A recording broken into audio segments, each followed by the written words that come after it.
lórí bí wọ́n ṣe ń wá Agbala Gabriel tuurutu lórí ẹ̀rọ ayélujára lórí ohun tí wọ́n ló ṣe tí àgbà òṣèré tíátà náà jáde síta àtàwọn ọmọ rẹ̀ ìyá Ìbejì Omorayele lẹ́ni kó má ti sòkòrò ọ̀rọ̀ tó sọ yìí má ga ó má lékè ńkà ẹgbọ́n ohun tó sọ. Ìbejì Omorayele àti ọmọ wọn ìtẹ̀sẹ̀ yìí ó kù díẹ̀ káàtó.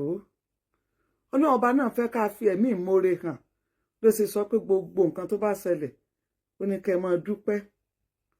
Èmi ò ní yàrá ìmoore, àwa ò ní yàrá ìmoore. Elédùà ṣoore fún wa tó pọ̀ o, àwa ò ní yàrá ìmoore. Ní ìgbà tí ojú ń pọ́n yín, Agbala Gabriel gbà yín. Ṣé bí ilé tó kọ́ náà nìyí? Ìgbà tí wọ́n ṣe dé ringindin nìyí. Mọ́tò tí wọ́n gbé fún yín ní tẹ́ sọ pé mọ́tò ló ti rà síbẹ̀ kò dáa. Wá bẹ àwọn ọmọ ènìyàn ipò ẹ dákun ẹ ràn wá lọ́wọ́ sí o. Ibi tá ń gbé o, ó wà isolated o. Ẹ bá wa ṣe o. Àtijẹ àti mú lágbára. Wọ́n sì ṣe ìwọ̀nba tí wọ́n bá lè ṣe.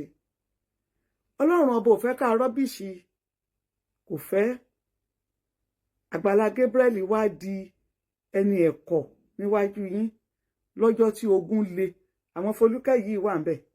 Àwọn tí wọ́n gbé yín wá lónìí tí wọ́n wá padà wá lọ gbalé fún yín ní Kòròdú. Ní ibi tí wọ́n gbé yín sí nínú igbó, ejò gé yín jẹ níbẹ̀.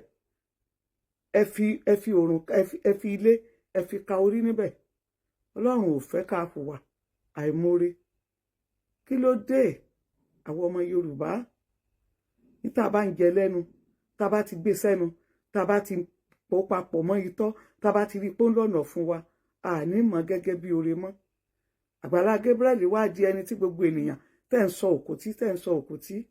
Ó ní mo ṣe sọ lọ́jọ́ kìíní àná, mo ní ìwé iléhùn kò bá ti rọra gbé fún wọn. Àwọn èèyàn jáde torí tí ìṣe ẹlẹ́sìn yín, ìwà tẹ́ hù dá, ìyá Ìbejì Omorayele. Nítorí rẹ̀ òun ló fi dá gbogbo oore téèyàn bá ṣe, fi èèyàn jẹ́rìí oore. Wọ́n ní kò dá ká fèèyàn jẹ́rìí oore. Ní ọ̀run tá wà lónìí, ó dá ká fèèyàn jẹ́rìí oore. Tó o bá fèèyàn jẹ́rìí oore, ní ọjọ́ tí àwọn èèyàn bá fẹ́ kó o ṣe nǹkan, tó o bá ṣe, àwọn èèyàn wọ́n padà wá jáde wípé èèyàn ò ṣe nǹkan kan. Wọ́n padà wá jáde wá sọ fún yàn wípé èèyàn ò ṣe nǹkan kan. Nísìnyí wọ́n gba ilé fún yín ní Ìkòròdú. Ó ní ọkọ àwọn single parent ń sọ fún yín wípé òun ò ní tó bá tán ó ti tán nù. Kò dáa. Ṣé ẹ mọ̀ wípé ojú pọ́n onígbèsè, ó fi òru bojú, ó dá ọ̀túnla. Tí ọ̀la tó bá di ọ̀la, yóò kù ọ̀la. Onígbèsè ó padà wá. Lónìí nísìnyí ọdún kan ó jìnnà lójú yín.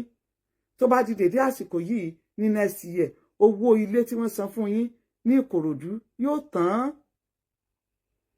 Ta ni yóò dìde fún yín? Kò ní sẹ́ni kankan tí yóò dìde fún yín. Ṣebí torí tẹ́ ẹ jẹ́ celebrity ni. Ṣebí ní ìgbà tá à ń wo eré yín, à ń fowó wò ni. À ń fowó wò ó. Ṣebí a fi iná a fi ń wo TV. Àwọn NTA tí wọ́n ṣe nígbà ṣebí wọ́n sanwó fún yín. Ṣùgbọ́n ìyẹn kọ́ ló ṣe pàtàkì. Àìmọye èèyàn tí ò jẹ́ celebrity tán wà nínú ipò tó lágbára ju ipò yín lọ. Wọn ò rí ọmọ aráyé ṣe wọ́n lóore. Ọmọ aráyé wá kọjú sí yín ó ṣe yín lóore. Ẹ wá ń fi ẹ̀bi sú. Ẹ wá ń fẹ́ torí tó jẹ́ pásítọ̀, ẹ fẹ́ kó fi ẹ̀mí rẹ̀ lélẹ̀ bẹ́ẹ̀ ti ṣe pa Jésù. Frustration yìí náà lọ́mọ ènìyàn ni wọ́n fi ṣe tí Mósè fi fìwà hù. Tí Ọlọ́run fi instruct Mósè wípé na ọ̀pá sí àpáta wípé kó bring omi.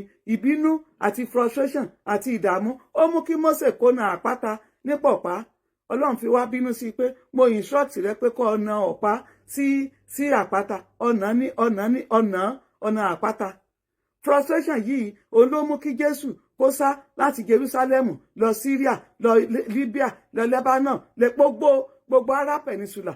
Òní Jésù sáká kó tó di pé wọ́n padà pa. Ẹni tó bá fẹ̀mí rẹ̀ lélẹ̀ fún ọ̀yìn ọmọ ènìyàn, òun nìkan òun lè rí bí ẹni tó ń ṣoore. Kò sì sírú Jésù mọ́, kò sẹ́ni tí yóò fẹ̀mí rẹ̀ lélẹ̀. Tó bá wù yín ẹ dira yín lámùrè, tó bá wù yín ẹ má dira yín lámùrè. Ọlọ́run àwọn tó lówó ni wọ́n wá. Pẹ̀lú irú àwa yìí àwúlò fèèbó àtúnṣọ́ọ̀tì ìjọba. Àmọ́ nǹkan tẹ́ ẹ sí ò dáa. Èyí tẹ́ ẹ jù kò tí ọmọkùnrin yìí tó. èyí tẹ́ ìjú lókòtó gbogbo àwọn Fọlákẹ́ tí wọ́n wá ń gbé yín ká lónìí yìí ibo wọ́n wà lọ́jọ́ náà lọ́hùn lónìí gbogbo wọn wá ń ru àyáká ẹ̀yin aláìmoore ìkà níyín. ẹ̀yin èèyàn kí lẹ rí sí ohun tí arábìnrin yìí sọ lórí gbọ́nmi-sí-omi-ò-tó tí wọ́n ló ń lọ láàrin Àgbàlá Gabriel àti ìyá Ìbejì Omorayele